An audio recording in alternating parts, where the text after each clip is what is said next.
வணக்கம். ஆகாஷ்வாணி புதுச்சேரி செய்திச் சுருக்கம் வாசிப்பவர் ஆனந்தி முருகன். வெளியுறவுத்துறை அமைச்சர் டாக்டர் ஜெய்சங்கர் இன்று பிற்பகல் புதுடெல்லியில் வங்கதேச வெளியுறவுத்துறை அமைச்சர் கலிலுர் ரஹ்மானுடன் சந்திப்பு நடத்தவுள்ளார்.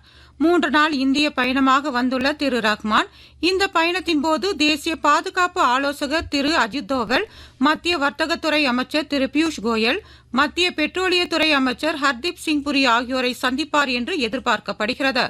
ஜம்மு காஷ்மீரின் தோடா மாவட்டத்தில் வானிலை முன்னறிவிப்பு திறன்களை வலுப்படுத்தவும் அப்பகுதியில் பேரிடர் தயார் நிலையை மேம்படுத்தவும் டாப்லர் வானிலை ரேடார் நிறுவப்படும் என்று மத்திய அமைச்சர் திரு ஜிதேந்திர சிங் அறிவித்துள்ளார்.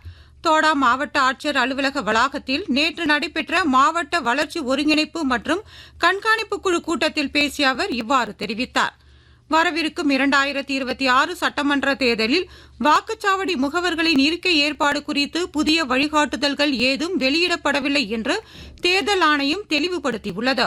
வாக்குப்பதிவு நாளன்று பல்வேறு அரசியல் கட்சிகளின் வாக்குச்சாவடி முகவர்கள் வாக்குச்சாவடிக்குள் அமர அனுமதிக்க மாட்டார்கள் என்று ஒரு பிரிவினர் பரப்பி வரும் செய்திகளை தேர்தல் ஆணையம் கவனத்தில் கொண்டுள்ளது. முகவர்கள் தொடர்பாக தற்போதுள்ள அனைத்து வழிகாட்டுதல்களும் எந்த மாற்றமும் இன்றி தொடர்ந்து நடைமுறையில் இருக்கும் என்றும் ஆணையம் தெரிவித்துள்ளது.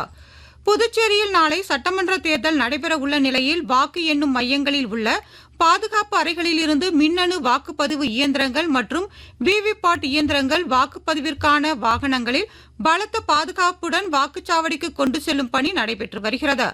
ஆந்திர பிரதேசம், தெலங்கானா, தமிழ்நாடு, புதுச்சேரி மற்றும் காரைக்கால் பகுதிகளில் இன்று ஆங்காங்கே கனமழை பெய்ய வாய்ப்பு இருப்பதாக இந்திய வானிலை ஆய்வு மையம் தெரிவித்துள்ளது. இத்துடன் இந்த செய்திச் சுருக்கம் நிறைவு பெறுகிறது.